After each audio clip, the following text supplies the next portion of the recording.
आप देख रहे हैं TNB।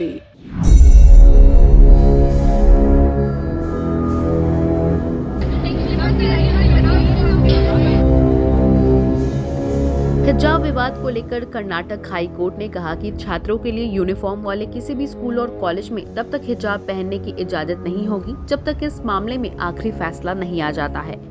कोर्ट को ये बात इसलिए साफ करनी पड़ी क्योंकि कुछ स्कूल और कॉलेजों में मुस्लिम छात्राओं द्वारा ये कहा जा रहा था कि हाई कोर्ट ने केवल उन्हीं स्कूलों में हिजाब पहनने पर रोक लगाई है जहां विवाद फिलहाल चल रहा है, जबकि ऐसा नहीं है। ये अंतरिम रोक सभी स्कूलों और कॉलेजों पर समान रूप से लागू की गई है। तो वहीं कोर्ट में सुनवाई के दौरान पहली बार कैंपस फ्रंट ऑफ इंडिया का नाम भी सामने आया। कर्नाटक सरकार ने माना कि मुस्लिम छात्राओं को भड़काने में कैंपस फ्रंट ऑफ इंडिया का हाथ है। जी हाँ, इस बात का खुलासा पहले भी सामने हुआ था कि छात्राओं को भड़काने के पीछे पॉपुलर फ्रंट ऑफ इंडिया और उसके छात्र संगठन कैंपस फ्रंट ऑफ इंडिया का हाथ है। PFI वही संगठन है जिस पर दिल्ली के शाहीन बाग में नागरिकता संशोधन कानून के खिलाफ आंदोलन की फंडिंग करने का आरोप है। वहीं दिल्ली दंगों में भी इस संगठन की भूमिका की जांच की जा रही है। मालूम हो कि कर्नाटक हाईकोर्ट में राज्य के स्कूलों की तरफ से उनका पक्ष रख रहे वरिष्ठ वकील SS नागानंद की तरफ से 2 मुस्लिम छात्राओं की तस्वीरें भी पेश की गयी, जिनमें वो बिना हिजाब के स्कूल में दिख रही है। इन तस्वीरों को कोर्ट में पेश करते हुए ये दलील दी गई कि पहले ये सभी मुस्लिम छात्राएं बिना हिजाब के स्कूलों में पढ़ रही थी, लेकिन 31 दिसंबर को कैंपस फ्रंट ऑफ इंडिया नाम के संगठन द्वारा कुछ स्कूलों और इंटर कॉलेजों पर दबाव बनाया गया और वहां मुस्लिम छात्राओं को हिजाब पहनकर क्लास में प्रवेश करने की मांग की गई। इस पर अदालत ने ये भी पूछा कि ये संगठन क्या करता है और क्या सुरक्षा एजेंसियों के पास इसके बारे में कुछ इनपुट है। इस पर कर्नाटक सरकार ने कहा कि वो CFI से संबंधित सीलबंद रिपोर्ट कोर्ट में पेश कर देगी। इस दौरान संगठन को कट्टरपंथी संस्था भी बताया गया।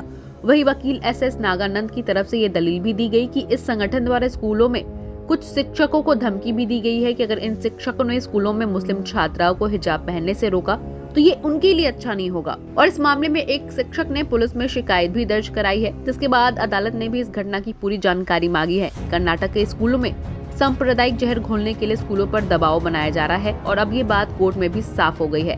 इसके साथ ही अदालत में 3 बड़ी बातें हुई जिसे समझना बेहद ही जरूरी है। दरअसल इस मामले में जिन मुस्लिम छात्राओं ने याचिका दायर की है, उनका आरोप है कि उन्हें क्लास में हिजाब पहनने पर शिक्षकों द्वारा डांटा जाता है।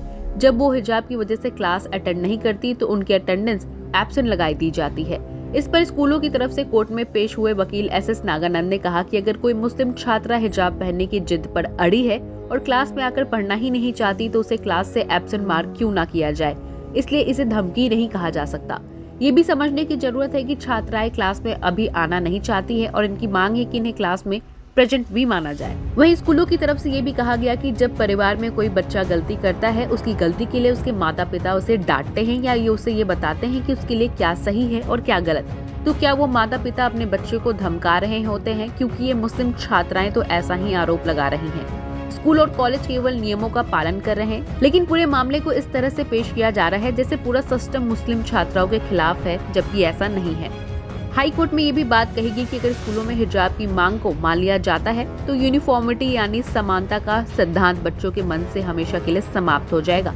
यानी जब वो स्कूलों में पढ़ेंगे या कॉलेज जाएंगे, नौकरी करेंगे, तब ये मांग और बढ़ेगी और देश तब क्या करेगा। वहीं दूसरी ओर कोर्ट में ये भी दलील दी गई कि हिंदू धर्म के 24 संस्कारों में से एक उपनयन संस्कार में ब्राह्मण समाज के लोगों को जनेऊ पहनने के बाद उसके ऊपर से कोई वस्त्र पहनने की इजाजत नहीं है। अगर भविष्य में इस संस्कार को मानने वाले कोई छात्र ये कहते हैं कि वो बिना वस्त्र के स्कूल आना चाहते हैं, तब ऐसी स्थिति में स्कूल क्या करेगा? अगर तब भी ये मामला अदालत आया तो कोर्ट क्या फैसला करेगी?